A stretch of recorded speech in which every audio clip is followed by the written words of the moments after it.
Hi, I'm Dan Sweet with Vertical Aviation International, and welcome to Vertical Aviation International webinars. Today's topic is powered lift air. I wish I could restart this. Powered lift aircraft category. We're going to be talking about the new SFAR from the FAA, talking about the new aircraft with a common goal.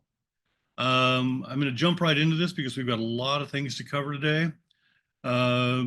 Our speakers today, this might be your first introduction to one of our newer employees here at VAI. Amber Harrison is our Director of Regulatory Affairs here at VAI, and Ryan Nehru, who is Aviation Policy and Regulatory Affairs Lead for Joby Aviation. If this is your first time on one of our webinars, we appreciate your taking the time to join us. These are interactive. We do want you to ask questions. We will wait till the end of the presentations to get to the questions. To ask them, please use the question module. In Zoom, it's going to be at the bottom of your computer screen. It might be in a stacked menu if you're using a phone or a tablet.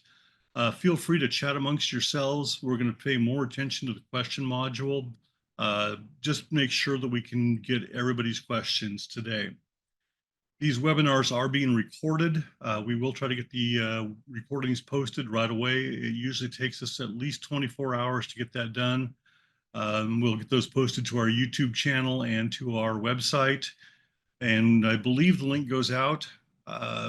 Feel free to share the information with colleagues, friends, people in the industry that you think will benefit from it, or feel free to obviously go back and refer to it on your own at your convenience. With that, I'd like to introduce Ryan and Amber. Thank you for joining us. Please to get your cameras on and we'll get started. Hello, hello. Thank you, Dan, for the very kind introductions. Yes, and thank you, VAI, for the opportunity to share with you some information about the most recently published Powered Lift SFAR. We're really excited about the progress that the FAA is making here in terms of enabling another sector of vertical flight. As Amber mentioned, my name is Ryan Nehru. I am the Aviation Policy and Regulatory Affairs Lead with Joby Aviation. My role is essentially to lead on a number of our regulatory interactions outside of the type certification project itself. So one of the key areas that includes is regulatory engagement on our operations. Joby intends to be a Part 135 operator of our aircraft in the future. So this is really core to who we are and where we're going. Amber, over to you. Absolutely, absolutely. To introduce myself, or to build on the introduction that Dan has kindly given, I'm Amber Harrison. I am your new Director of Regulatory Affairs. I've been here at VAI for, I think I just hit my 90-day mark. I've been in the industry for years, though, new to VAI, not new to the industry. Everywhere from UAS, manufacturing and operations, to certification and trade compliance. I'm also a commercially rated helicopter pilot, so I am in the unique position where I get to marry all of my passions into one big career and advocate for the industry that I love so much. If we could, perfect, Ryan. Thank you very much. You read my mind. Just to take us through and what to expect here today. Again, as we mentioned, we're going to be talking about the new Powered Lift SFAR. This is something that is important for all of us to know, whether you're a powered lift OEM and operator, or if you are just someone that enjoys flying on the weekends, that will be sharing airspace with this new technology. This is something that I think can help benefit the entire industry. And so wanted to make sure that we're going into this presentation kind of with that mindset. So we've already gone through the introductions, check. Moving on, we'll be going through a brief history of powered lift. This is actually not brand new technology, believe it or not. And so we'll be going over some history of powered lift, and then going into the basics of what is the SFAR. We'll be talking about what it means for OEMs and operators, talking about infrastructure, airspace considerations, and maintenance. And then finally, at the end, we'll take time for some Q&A. So jumping right on in, as I mentioned, this is not new. Technology. Back in the late 80s, early 90s, there was a push for tilt rotor, powered lift type of technology. And so, Ryan, I'm curious, what was happening back in the late 90s, mid to late 90s in this world from an FAA perspective? Yeah, it was a really exciting time, Amber. What had really come before this was Bell's XV-15. It was one of the first meaningful tilt rotor concepts that was being aimed at some of the new defense missions and would later become the Bell Boeing V-22. But alongside all of that were exciting civil opportunities that were being considered for aircraft like this. The Bell Boeing project also included a civil variant that was being considered, one that you can see on the bottom right. NASA explored a project called the CTR, or Civil Tilt Rotor 2000. There was other projects that later came about, including the Bell Boeing 609. And there was a lot of regulatory activity. There was AIP funded studies of intercity powered lift transportation, with the idea being not all too much different from what we're looking at in terms of the electric and regional air mobility type missions between cities today, right? How can we get from downtown to downtown as quick as possible without having to include the hour-long commutes to and from an airport in between? However, in 1997, we saw the first FAA rulemaking on this topic. And in 1997, the FAA introduced the powered lift category for Part 61, 141, and 143 only. It also introduced a definition for powered lift. We'll go over that in the next slide. But the rulemaking, again, only contemplated the certification ratings and privileges and limitations for pilots, airmen, etc. What was not updated at that time was anything related to type certification. So there was no new Part 23 or Part 27 equivalent that was issued for powered lift, although they had been developing some guidance internal to the FAA that was being considered for general rulemaking. And the operational rules, as we're all familiar with in Part 91 and 135, there are many category qualified rules that use words like airplane, rotorcraft, and helicopter. Those were not updated in 1997 to consider powered lift. Again, a powered lift is a heavier than air aircraft that's capable of vertical takeoff, vertical landing, and low speed flight. It depends principally on engine-driven lift devices or engine thrust for lift during these flight regimes, and on non-rotating airfoils or wings for lift during horizontal flight. Mm-hmm. I think I like to think of it as a marriage between the vertical component of a helicopter and the horizontal flight of an airplane, right? And I think this definition is also interesting in that it doesn't specify the propulsion system, meaning it could apply to electric, hybrid, hydrogen, or even traditional, fossil fuel propulsion systems, right? Yeah, that's correct. So today, this definition applies both to aircraft like the Joby aircraft, which is an all-electric vertical takeoff and landing aircraft that's powered by batteries. It also equally applies to aircraft like the AW609, which is a turbine-powered lift, which is much more capable in terms of range. It is pressurized. It is much more similar to a turboprop aircraft in cruise flight, or at least has the capability to be like that aircraft in cruise flight. So it is an all-encompassing definition for sure. Mhm, mhm. I'll go over some more recent history though. How did this end up applying to eVTOL? There definitely was a little bit of additional regulatory history on the interim. In 2013, Congress passed FAA reauthorization titled the Small Airplane Revitalization Act. This required a rulemaking committee to rewrite Part 23. That rulemaking committee turned into the NPRM and eventually the final rule for Amendment 64.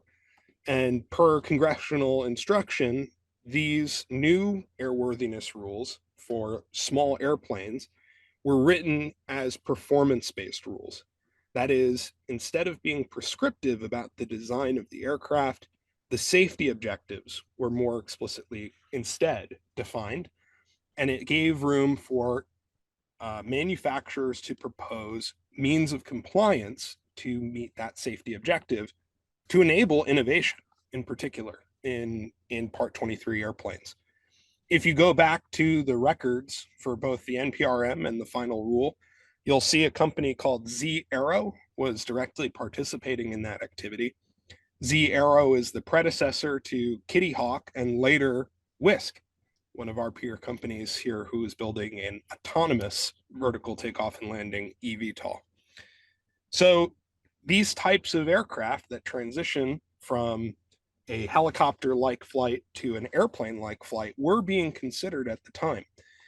In 2016, the Uber Elevate white paper sent a demand signal for eVTOL aircraft, and the Uber Elevate design requirements really suggested the need for an aircraft that had both capabilities in terms of the VTOL segment, but also that it could be fast. They needed to be able to get people around cities.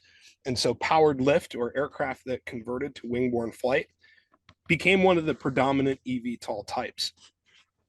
With that Part 23 performance-based rule set, many certification projects began as airplanes with special conditions for vertical takeoff and landing and for electric propulsion. But in 2022, the FAA made a pretty significant decision in which they decided to double down on the powered lift category. They announced that they were driven by the need for operational regulations and additional pilot training pathways for powered lift, going to embark on the SFAR, which was an operational rulemaking project to establish essentially those category qualified rules in 91 and 135, and also some additional pilot qualification pathways. This is because as airplanes, many eVTOL developers believed and were led to believe that airplane category certificates supplemented by type ratings or VFR only type ratings would be able to be leveraged for the qualification of their vehicles. And so many of these aircraft were developed with a single set of controls. In part, one last thing too, in 2023 was the update to air carrier definitions. This is a rulemaking that kind of goes unappreciated, but it actually establishes the basis for regulating powered lift under on-demand and commercial operations, thus making Part 135 directly applicable to powered lift. And that brings us to today, the powered lift SFAR that was issued just last month, the 22nd of last month. It's been a wild last month to digest that 880-page regulatory goodness. But one question that I'm sure a lot of folks are kind of wondering is why was an SFAR the path that was chosen there? Looking at the history and looking at kind of the need there, do you have some context around that? Yeah, I mean, the reality is that many powered lift projects were making significant headway in terms of their type certification progress. In particular, the AW609, the turbine powered lift, was recently announced to have been undergoing TIA. And there were other announcements that suggested that FAA test pilots and EASA test pilots were actually doing the final stages to show compliance and get the TC delivered to that program. That's exciting. That's great news. However, there then was a strong need to make sure operational rules existed for that project. Because that need was so immediate and timeliness was a priority, the SFAR was chosen as the regulatory pathway in lieu of a general rulemaking project. I think that the other important thing was that because the types of powered lift that were being contemplated and type certified, which included projects more like Joby, Archer, Whisk, Beta, etc., were so different from what was originally contemplated as what would be included in the category, the FAA really wanted an opportunity to be flexible and to adjust its rulemaking stance after the temporary, what was proposed as 10-year applicability of the SFAR's rules. I think that when it comes to timeliness, you'll have noticed that throughout this entire process, things went very quickly.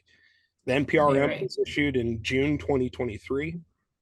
There was a 60-day comment period, and industry being responsive to the FAA's move to timely to the FAA's efforts to release a final rule in a timely way, didn't request an extension. We all got together, read essentially the equivalent of that 800-page document in the NPRM and formulated our opinions and filed them with great levels of consensus. I want to applaud VAI as being one of the many trade associations that helped drive consensus comment, and in particular focused on any of the impacts to rotorcraft operators that may come about because of the powered lift SFAR.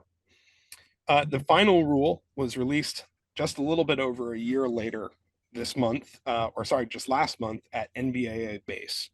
October 23rd, we had a collection of our peer companies, Congress people, trade association leadership, and the FAA administrator himself gathering for a signing ceremony. We were all really pleased with the rule that came out. We're going to talk through that just now.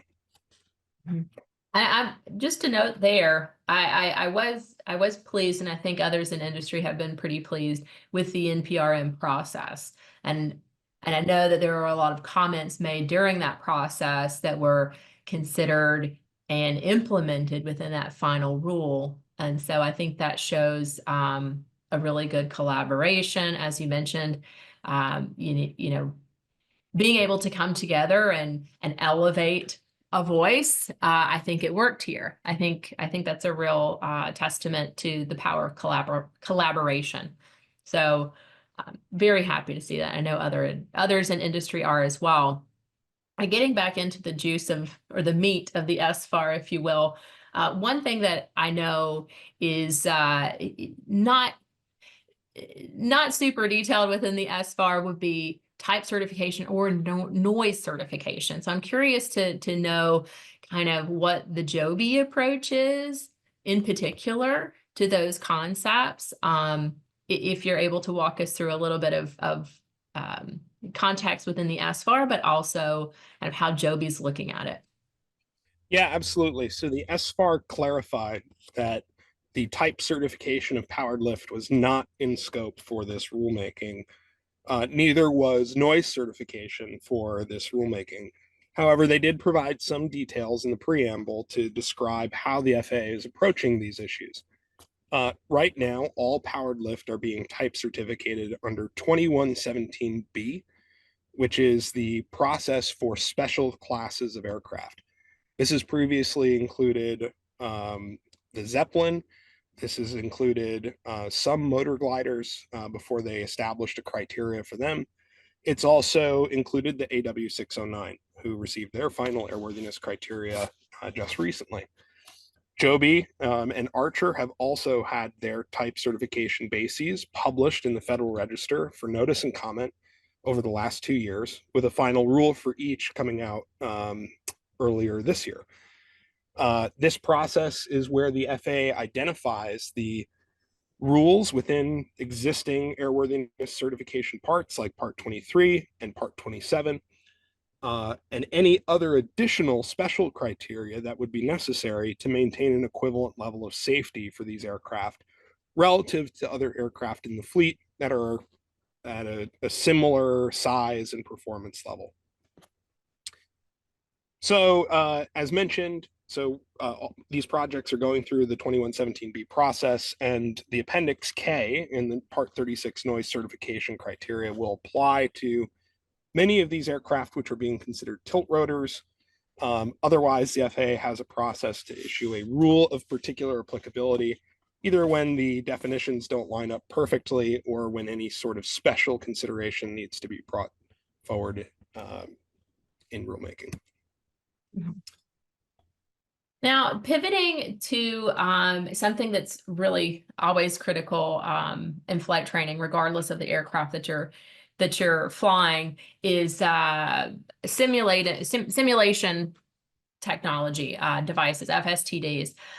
So I know that the SFAR introduced a new process to establish QPS for powered lift aircraft. Again, how is Joby looking at that, and is there anything of specific highlightability there for you? Yeah, so Part 60, much like the operational rules, is category qualified in terms of the qualification standards for flight simulators and flight simulator training devices. That created an issue for powered lift. Previously, the FAA had been exercising deviation authority, which existed in Part 60.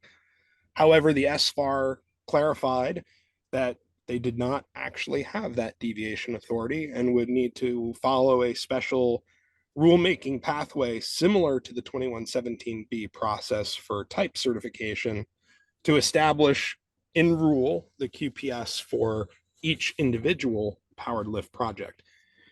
Similar to the airworthiness approach, I think, and for the SFAR itself, this process has been indicated as a way for the FAA to collect information and to include broad industry participation as they work through these new projects. And over time will probably be codified into a general rulemaking and another set of appendices in Part 60. For Joby, simulation is a key part of how we intend to operate. In fact, we intend to use level 7 and level C devices as primary training devices for our pilots before they are exposed to flight in the aircraft. This is very much like the F-35B. It is a VTOL capable supersonic airplane. The aircraft is only a single control aircraft, but it also includes unified flight controls and a very high level of augmentation and flight envelope protection. Those exact same control philosophies are implemented in the Joby aircraft and several others in the emerging eVTOL fleet, which makes essentially the safety case, which is proven by the F-35B, directly relevant to this discussion. They take airplane pilots, use a full mission simulator, and then through progressive instruction, airmen are solo qualified directly into the aircraft, where they perform VTOL tasks, supersonic tasks, everything that would be expected from these pilots. And compared to previous generation VTOL capable fighters like the Harrier, these controls have eliminated many of the pilot cognitive errors and difficulties with landing, let's say, shipboard. Novice pilots are reporting that landing onto an aircraft carrier is almost an academic task. So definitely a new era, both in terms of flight simulation devices, but also the controls in the aircraft itself. And related to that, wanted to go into pilot qualification. I think that's interesting. Well, powered lift is unique in this regard, just because, you know, there's a lack of available powered lift aircraft, and there's a level of difficulty in finding qualified flight instructors, considering that there are none today. So the SFAR does a great job of breaking that down, you know, to help folks understand, okay, if I want to become a powered lift pilot, how do I do that? If I want to fly commercially, what do I need to be able to do that? How are you looking at these provisions and incorporating that into your flight training regimes? And you know, is there any guidance or suggestions that you might give to someone who may be on the call today or listening to this recording and saying, I really would love to be a powered lift pilot? Any thoughts there? We're really excited about that, right? Especially because powered lift is just another segment of the vertical aviation community. There are pathways for helicopter pilots now through the SFAR to become powered lift pilots. In particular, there's a pathway for helicopter pilots with a commercial rating and an instrument rating to become commercial powered lift pilots, operating either in electric air taxis or even the turbine powered AW609 or other aircraft that might follow it. The SFAR is really a 0 to 1 approach. Everything from the initial cadre of FAA test pilots and company test pilots through to instructor pilots, following straight into your typical line airman PIC. For much of industry, that is a very, very welcome supplement to the original 1997 rulemaking, which left gaps in how to achieve that, particularly when you consider how expensive it can be to add a new category when a powered lift is a twin turbine aircraft and has a very high cost to operate per flight hour. So these new pathways are definitely welcome. You know, just to spend a couple minutes on, you know, what does it take to become a powered lift pilot?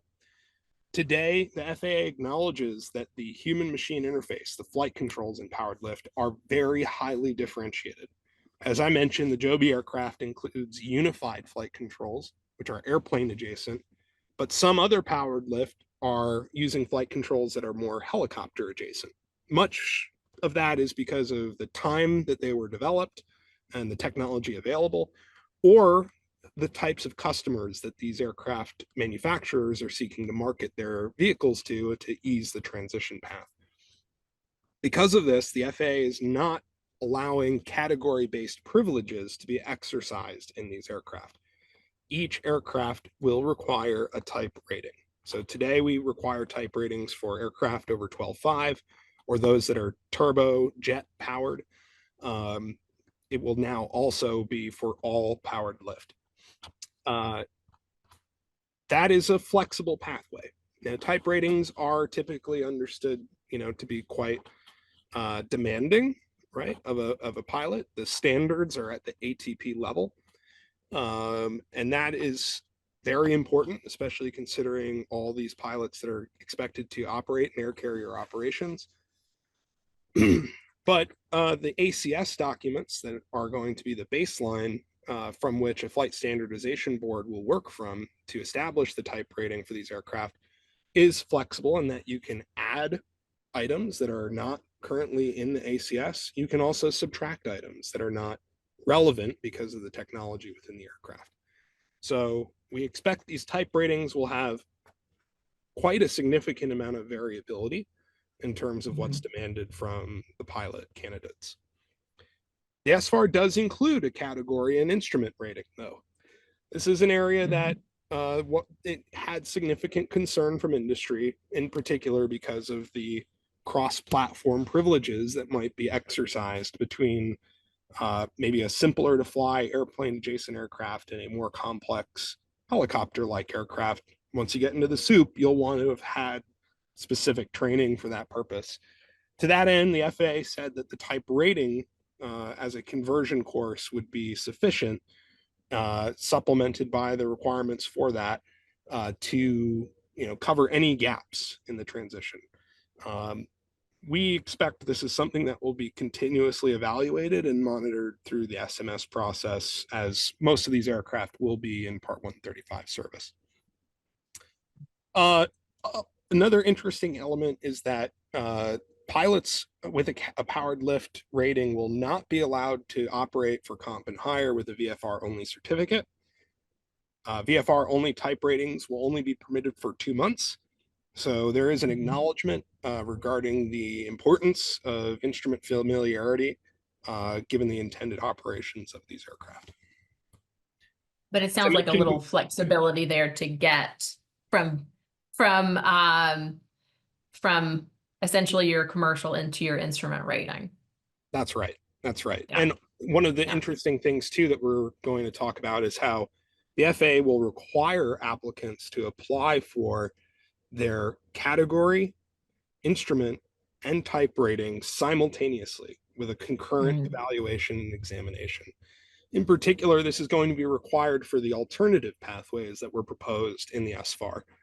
These are only available as approved training programs under a Part 135, a Part 141 pilot school, or a Part 142 training center. These pathways are intended to specifically address the types of aircraft that may have a single set of controls. And there's still going to be a very high degree of oversight on the design and implementation of these programs, even after the SFAR has been finalized through supplemental processes like FSB evaluations to ensure that we have a safe path forward for aircraft like this. There's 3 different pathways. The one that's of particular interest to most of industry right now is the second one, the one that leverages level C training. Following that, there's a number of demonstration and check flights, and then a significant amount of solo flight, including cross-country time, which is detailed in Appendix A of the SFAR.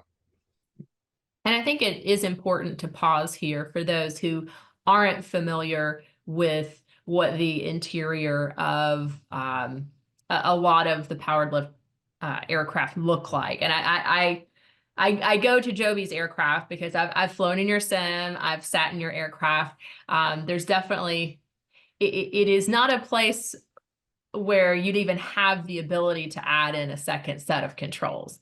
It's intended to be a single pilot system. It's a fairly sleek front experience. And so just to give some context for those listening or watching this in the future, it doesn't look like your typical airplane or helicopter for that matter. It's a very different design. That's right. And then my question to you, Amber, was, what was your impression of how hard or easy it was to hover that aircraft relative to the helicopters that you fly today? It was very different. It was very different. Usually when you're going to land, you don't push forward with what in my mind felt like it should be the cyclic. And so it was a very different experience for me. I didn't crash the sim, thankfully, but it was very different than what I was expecting, but certainly an easy to fly type of experience.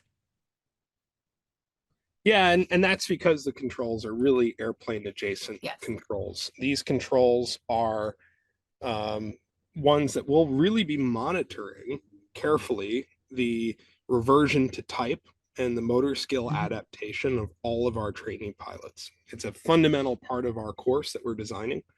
We anticipate we may even have a different course for those who are airplane recent versus those who are primary helicopter pilots. I think, though, the one thing I'm going to emphasize about our aircraft that's pretty exciting is, in order to hover, all you have to do is pull back on the stick on the right hand inceptor, let go, hands in the air, and it's hovering in place. So that's very, very different than the balancing act that many helicopter pilots experience. And candidly, one of the reasons we feel like having a single set of controls is as equivalently safe as some of the other options that we have here for conventional aircraft today. All right, let's get into operational rules.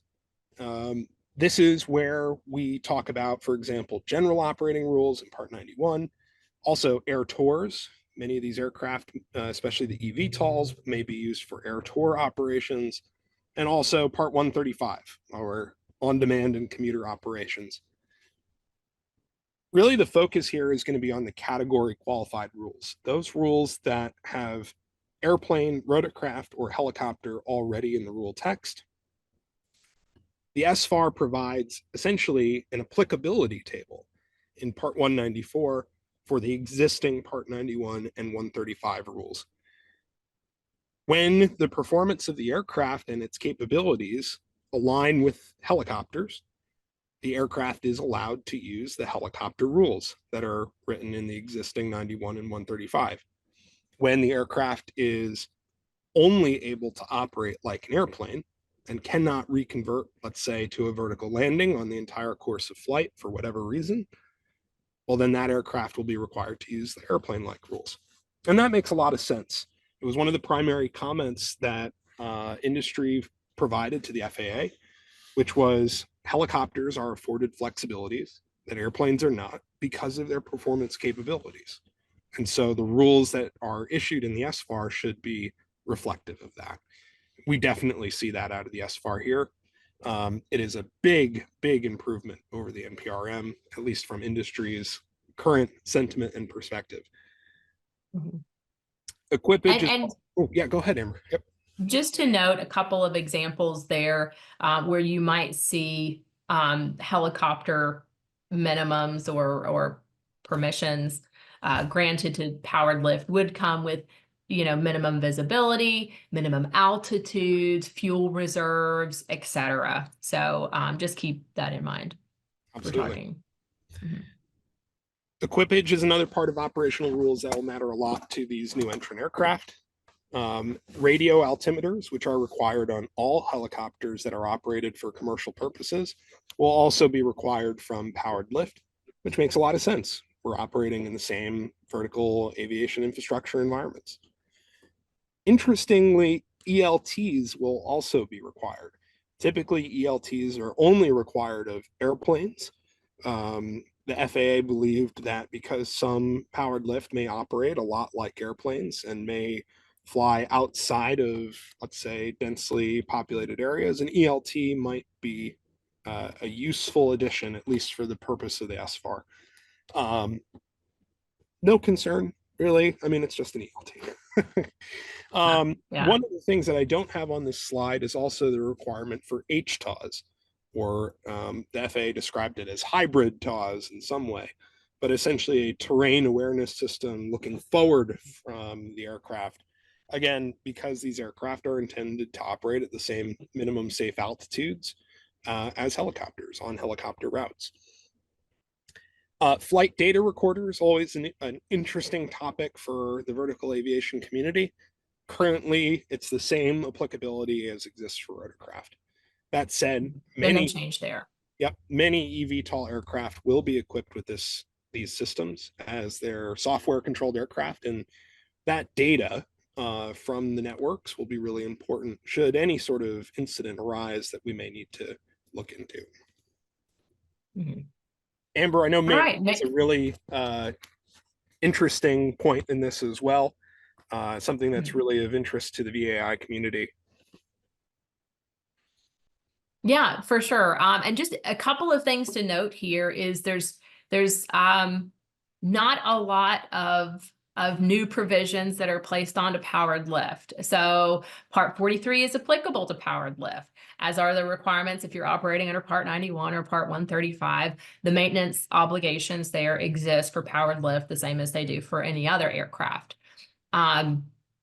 I think the one thing to note that's a little bit unique here is the inspection of critical parts that are identified in the manufacturer's maintenance manual. So that is a requirement for powered lift that will be in addition to the maintenance manual. Is that additional inspection component?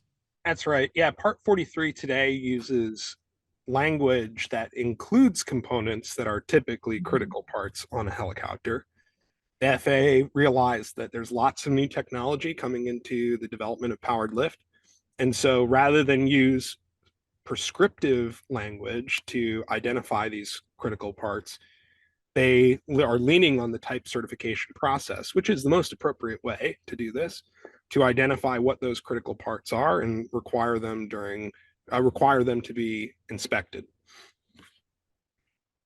Maybe just one other interesting flexibility is we're also providing pilots who operate powered lift into remote areas the same flexibility to self-maintain the aircraft as a rotorcraft pilot has today.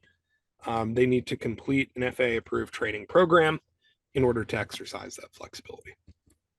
Mm-hmm. Air traffic operations is another one. I know that there's a lot of excitement about potential future levels of scale for eVTOL aircraft.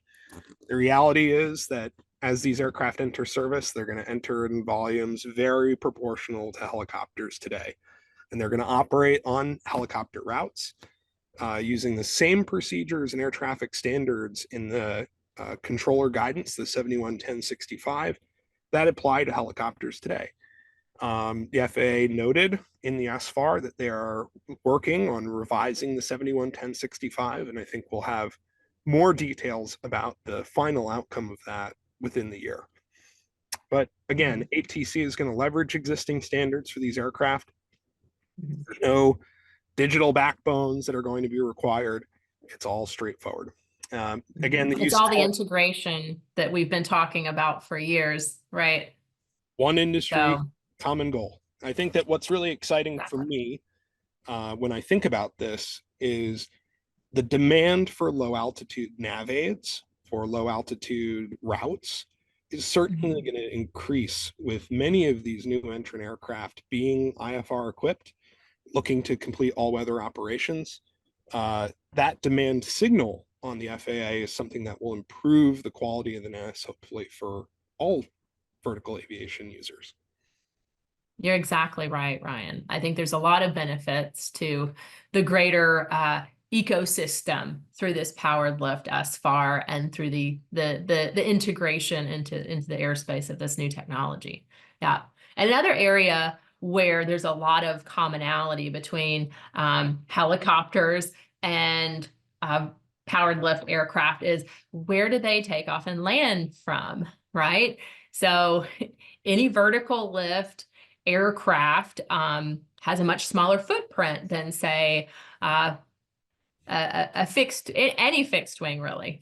And so just prior to the signing of the powered lift SFAR, we saw EB-105A, which specifically it was an engineering brief specific to vertiports. So the way that FAA has been looking at the areas where powered lift takeoff and land on, they've reframed the terminology from heliport to vertiport. And so EB-105 focused specifically on the vertiport concept.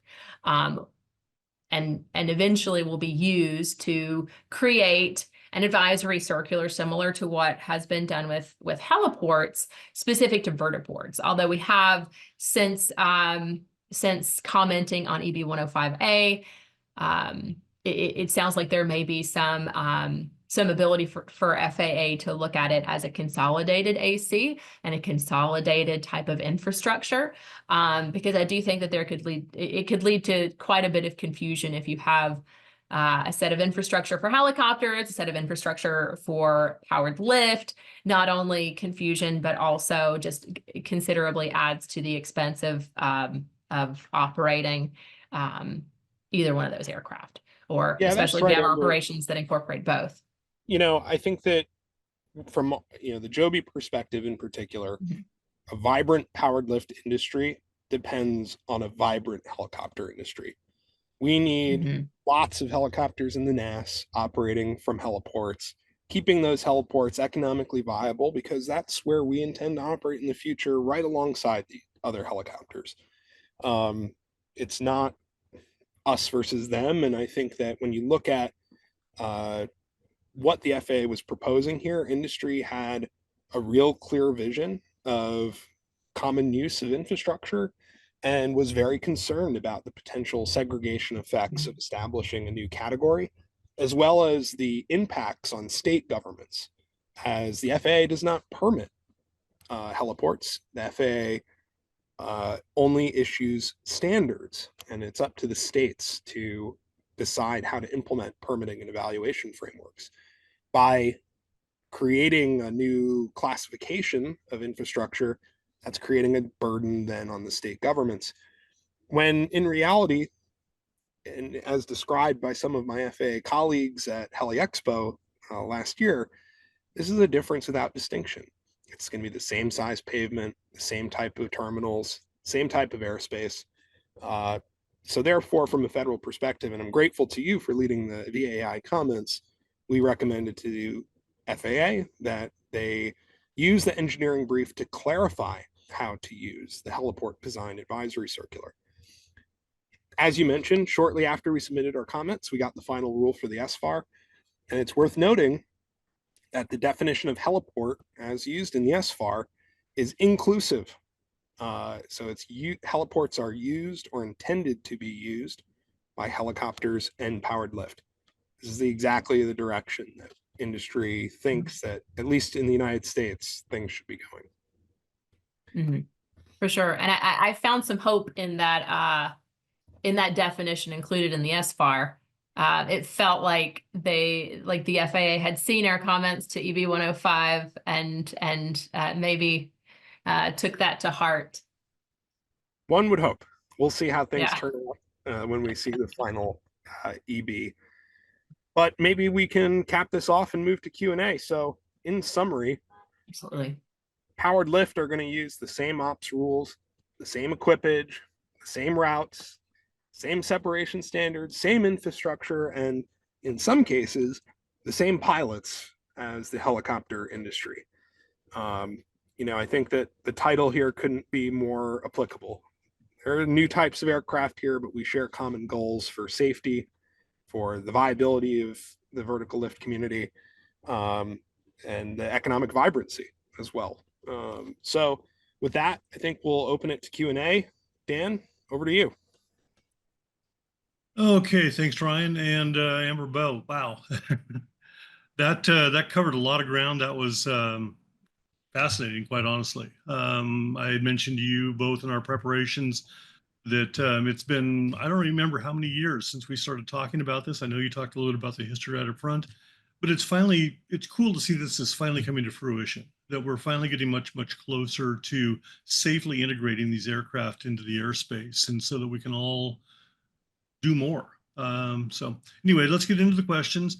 I've got 3 of them so far. First of all, from Peter. There are some companies developing smaller 2-seat powered lift aircraft that theoretically could be certified under Mosaic and operate under Part 91. Will these simpler, smaller, non-commercial vehicles require a type rating to operate? It's a great question, Peter. The answer is yes. The FAA did address private pilot pathways for powered lift. Mosaic did not propose a sport pilot pathway for powered lift. And I think that much of that had to do with trying to minimize the intersections between the applicability of Mosaic and the applicability of the SFAR. Had those two crossed over directly, I think we would have seen a lot of problems. So it's likely an area that you'll see some improvement with over time as the FAA gains experience, particularly in the area of simplified flight controls. As I mentioned before, the type rating process is anticipated to be scalable, right? We're not talking about transport airplane type ratings when the aircraft are, quite simple to fly. So it's for the FAA simply a means to minimize inappropriate category-based privileges and ensure that type-specific training is, number one, overseen and approved by the FAA, and number two, a backbone to safe operations until we perhaps re-examine our category system to be a little bit more focused on human-machine interface rather than the external characteristics of an aircraft. Next one came from Daniel. It's a little bit long, and it does have a second part to it. The SFAR rules for reserves provides powered lift options to operate with less than the required helicopter VFR reserve time of 30 minutes, down to 20 minutes if capable of vertical landing, and appear to open the door for less than 20 minutes. This appears to disadvantage helicopters/rotorcraft that do not have this option for lower reserves despite their vertical lift capability. Question: will these options for lower reserves be provided to helicopters/rotorcraft? And if not, is there a risk that these stakeholders will claim restraint of trade or similar complaint of being unfairly disadvantaged by the new rules? What a fantastic question. And the way that I would respond to that question, I'm not the FAA, so I'm going to respond from my perspective, is that the SFAR creates a very strong precedent for any type of Part 135 operator of helicopters to seek a similar equivalent level of safety approach and have the same flexibilities as powered lift. When you look back at the reserve requirements rules, you can trace them back to the earliest cars, pre-FAA rules, being almost word for word. And the time-based cruise requirements are really a result of the fact that our fuel measurement systems have always been a bit imprecise. Our navigation systems have not always been glass cockpit. And I think that as you see operators of aircraft candidly taking measures that are as close to ETOPS as you can get for, short missions, thinking about their diversion points, how to mitigate failures, where the safe landing points are all over the route, should a power unit fail. I think that this is an opportunity for all operators. Gamma published a white paper called The Management of Range and Endurance for Battery Electric Aircraft that covered not only the technical backbone of understanding, how battery system is different than a fuel system, but it also proposed for any type of aircraft, conventionally fueled or electric powered, a type of safety objective based reserve requirement that could give the operator of any aircraft additional flexibilities. It's worth noting, for example, that this is also something the FAA has already previously done. There is an exemption for the Aerobatic Club of America, I think, that allows aerobatic pilots who stay within the vicinity of an airport to not need the 30 minutes of reserve fuel on board. That makes a lot of sense. It makes these aircraft more capable and it meets the safety objective of the rule. So, how do we get from there to here? There's going to be a lot of game left on that. And I look forward through VAI to partner with many operators in the rotorcraft community, either because they're going to operate powered lift or because they're interested in this kind of flexibility themselves. Mm-hmm. And Ryan, you touched on a really good point, and that is, instead of looking at this as a potential disadvantage, looking at this as a potential opportunity to improve everyone, right? To improve everyone's operations and safety. And so I think reframing perhaps how we're looking at that and saying like, okay, if this is something that is available to powered lift, how can we also take advantage of this in other operations? Yeah, and it's not available by default either. It's worth noting. Exactly. Just as an exemption might be required for a rotorcraft operator, there's going to be a deviation process that's going to be required for powered lift, which is going to have all of the same rigor as any exemption might require. So I think we're all on par. Mm-hmm. Usually I don't give the last name of the person responding or questioning, but this time it's Nick Mayhew, who is a longtime advocate of safety. He's been very active in the U.S. helicopter safety team in VAST. It has a question regarding the training. Ryan mentioned that they are using level C and level 7 FSTDs for training. What factors drove you to level C as opposed to level D or a lesser level? Sure.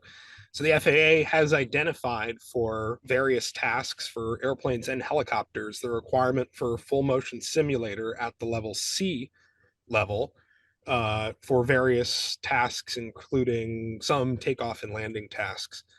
So because of that, level C is going to be one of our baseline pieces of equipment.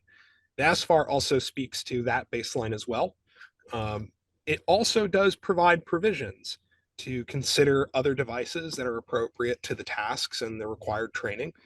Some interpret that as looking forward towards the types of VR technologies that, for example, Loft Dynamics is bringing forward for the helicopter industry.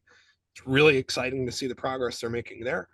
But for us, it's also using the level 7 in a proportional way that is currently required today. As far as the level C to D difference, I'll get back to you. From Joseph, can you briefly summarize the cross-country requirements for powered lift pilot training, primarily looking for distance and segments requirements, assuming these aircraft will need to land at airports for such training? Great question. So powered lift cross-country time has an alternative definition in Part 194, which includes any time the aircraft is flown 25 miles instead of 50 miles from the point of original departure. That being a flexibility offered candidly because many of these aircraft fly shorter distances, and I'd have to double check whether that's proportional to helicopters or not. It's comparable. Other, yeah, yep. The other, in terms of the category required training and the required cross-country flights, the FAA provides two different approaches to achieve the rating. One is the conventional approach, which has two required cross-country flights. This is with no difference from the 61-129E requirements for the cross-country. As an alternative approach, the FAA requires 3 cross-country flights at a lesser distance, but it also requires the use of more different airports. So you have to do a day flight, I think up to 50 miles, a night flight up to 50 miles from the point of intended departure, and then a 100-mile flight. And that 100-mile flight is the additional one. It doesn't have to be completed in one segment. You can take off and land a few times on your way. But you must make 2 landings at airports that were not in the first 2 day and night flights. So definitely providing flexibility, but also a high standard. And I think that, for folks who are thinking about cross-country as a navigation task, requiring additional airports certainly meets the need versus continuing on a cruise. Another note to plug in there, as far as pilot training is concerned, VAI and Gamma and others within industry are working to put together essentially a timeline. I guess what would be a timeline that tracks pilot qualifications and the training pathway for powered lift. So I expect that to be coming out and available within the next couple of weeks. It's partly because Part 194 is very self-referential. It goes back and forth a few times. It has some qualifying rules. It also, as you know, refers back to existing Part 61 rules. So this process flow diagram will hopefully simplify the direction you need to follow when reading and complying with these rules. Okay, we have a question from Gerald. Transition from helicopter to powered lift pilot requirements was discussed. How does this compare for a fixed wing pilot transition? Great question. I'll just provide the Joby perspective since the SFAR does not dictate a specific difference between these pilots. As I mentioned before, the Joby aircraft is flight controls that are airplane adjacent. The right-hand inceptor is very much like a yoke or a side stick in an airplane. Pulling back goes up, push forward goes down, left is left, right is right. And left hand is essentially our speed command. It's an acceleration command based on displacement. That type of molecular task is going to be something that airplane pilots naturally are able to transition to more readily. And it's also something we need to be very cognizant of when it comes to reversion to type, or essentially the wrong application of motor skills. Imagine a helicopter pilot, as Amber mentioned, encountering night conditions, rain, and a couple minutes left of flight time or hover time. You don't want, in that high pressure situation, using the cyclic, right? The stick to go forward like a cyclic, rather than down, right? You don't want that confusion. It has to be immediate and natural and instinctual. And so our training program at Joby is going to really ensure that any pilot who's a candidate pilot is screened for that. We're going to use devices other than the level 7 and C to ensure that those motor skills are completely locked in. We'll challenge them in ways that are pretty rigorous. But furthermore, we'll probably be expecting airplane recency out of our candidate pilots. So we'll send folks back for time in airplanes, maybe even some time in gliders, I've heard, just to get that sense of what that type of aircraft is like.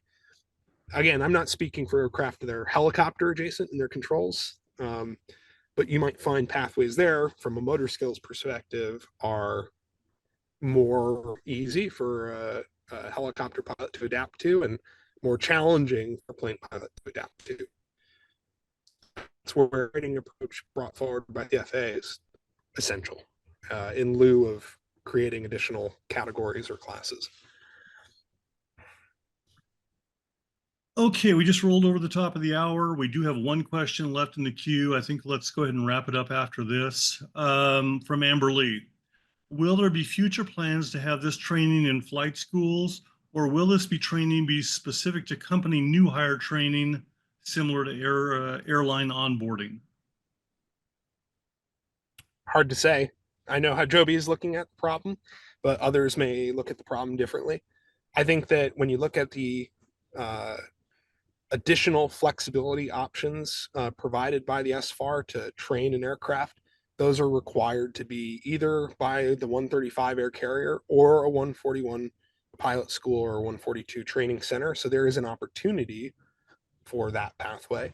But how industry chooses to exercise those options, crystal ball. Okay, well, I think Ryan. one of the issues would be aircraft availability at this current moment, right?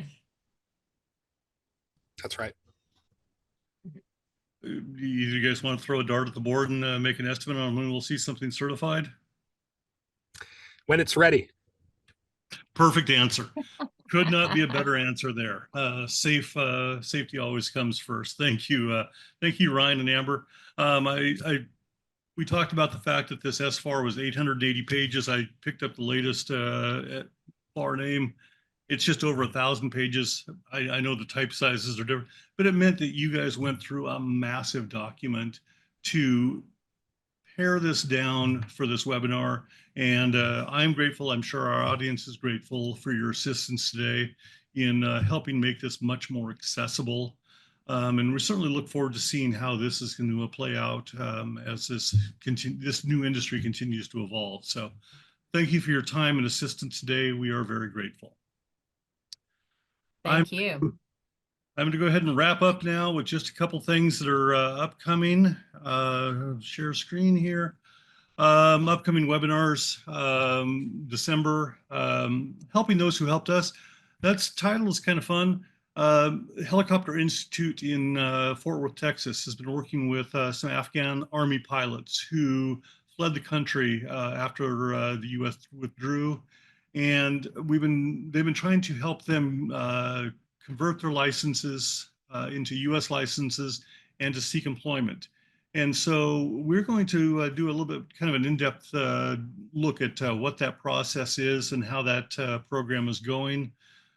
January 9th for the wrench turners, the first flight after maintenance. This sounds kind of simplified, but we think that there's quite a bit to it. And I'm honestly kind of looking forward to hearing that one too. So at VAI, we like to share news.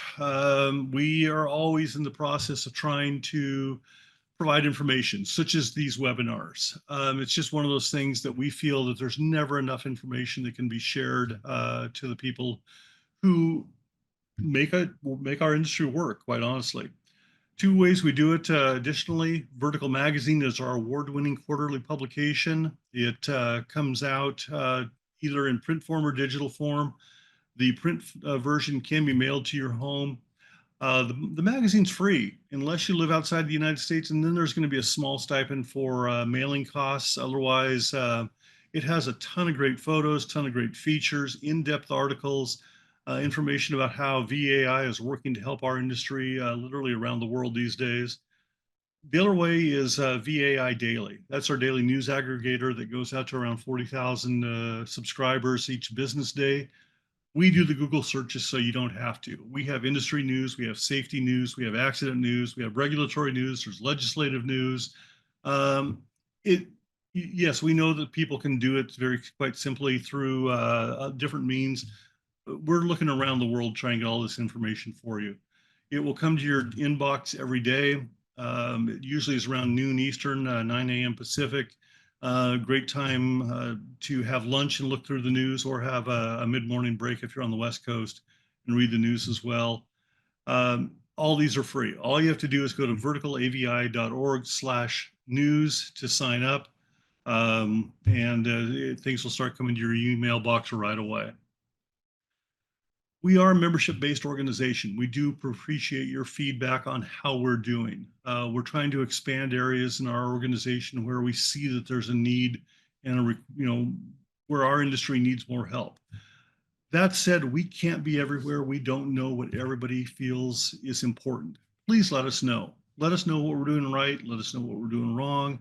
If there's an area where you need specific help, let us know. Best way to do that is to reach out to our president, James Viola.